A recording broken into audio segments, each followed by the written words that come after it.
No one expected death to sweep through the streets like a silent wind. There were no chariots of war, no swords raised against the kingdom of Israel, no foreign armies approached the gates. Yet bodies began to fall. One breath, then none. A mother screamed as her son collapsed in her arms. A warrior fell while gripping his spear. A merchant dropped in the middle of a sentence. 70,000 lives ended in less than 3 days. But no human hand was responsible. The killer moved unseen, swift, precise, unstoppable. An angel had been released. Not a comforting messenger with gentle wings. Not a radiant herald proclaiming peace. This was an executioner of heaven, sent directly by the command of God. Scripture calls him the angel of the Lord. He descended not in joy, but in judgment. He walked through the land like a shadow, invisible to men yet felt by every heart. He did not speak. He did not warn. He simply obeyed. And as the bodies fell across the kingdom, one man, King David, fell to his knees, realizing the terrible truth. His pride had invited judgment. A single decision had unleashed a celestial weapon. What follows is the story of a moment when heaven itself enforced justice through one angel. Israel was at peace. After years of war, betrayal, and chaos, the kingdom was finally stable. David, once a hunted fugitive, now stood as the most powerful king in the region. His army was unmatched, his borders secure, his enemies silenced. In times of peace, the danger is subtle and seductive. It isn't violence, but pride. It begins quietly, whispering the illusion that success came from human strength rather than God's favor.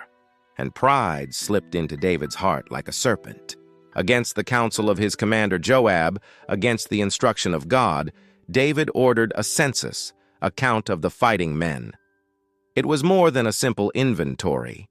In ancient times, numbering fighting men symbolized ownership.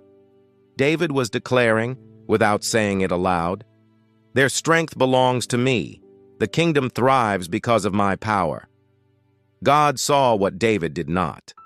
Pride was not merely a flaw, it was rebellion.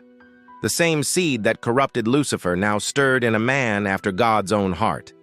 And so judgment fell, not instantly, but with divine weight.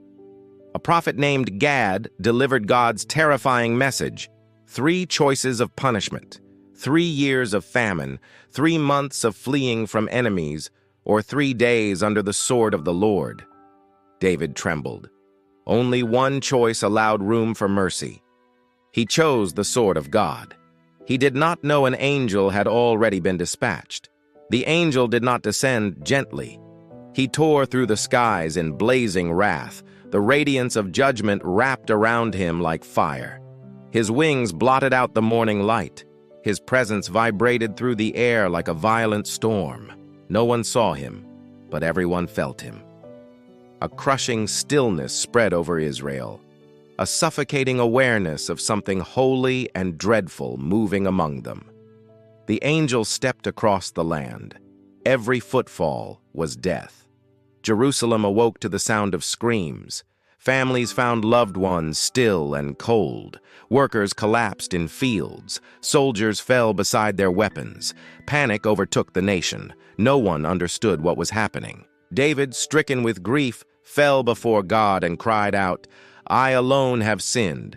Let your hand be against me and my family, not the people." At that moment, the angel approached Jerusalem.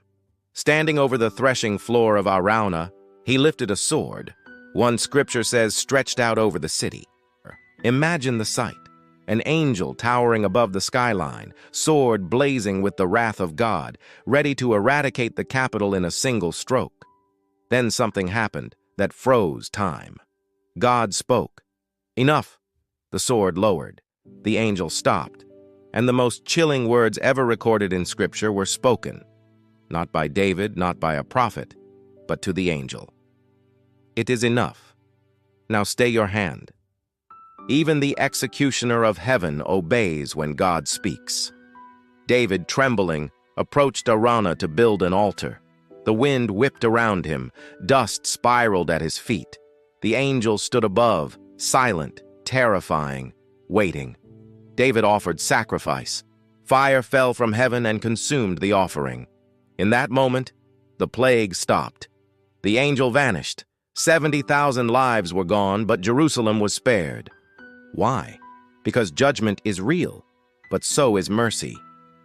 This angel, the same angel who later appears in the stories of Sennacherib and Hezekiah, shows us something profound.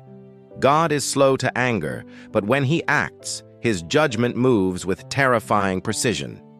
Yet this angel also reveals something deeper. God does not delight in destruction. His mercy is greater than his wrath. Even when judgment falls, redemption waits. Pause for a moment and imagine the scene from heaven's perspective. An army of angels could have destroyed Israel. Yet only one was sent. One angel was powerful enough to end 70,000 lives.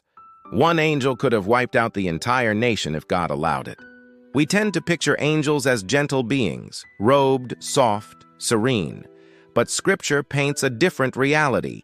Angels are warriors, messengers of divine power, instruments of God's will. And this one, this destroyer, reminds us that God is not to be taken lightly. David wanted to number his strength. God reminded him where true strength comes from. The story does not end in tragedy. God turned the place where death halted into a place of worship. The threshing floor of Araunah became the future site of the temple, where sacrifices and prayers would rise for generations. Judgment led to redemption. Brokenness led to restoration. Pride led to humility. And the angel who once stood over Jerusalem with a sword ready to strike became part of the foundation of the holiest worship site in history. Sometimes God stops what we rely on so we can return to Him. Sometimes He allows loss so we rediscover dependence. Sometimes He sends judgment so mercy can be seen. And sometimes He sends an angel, not to comfort, but to remind the world God is still God.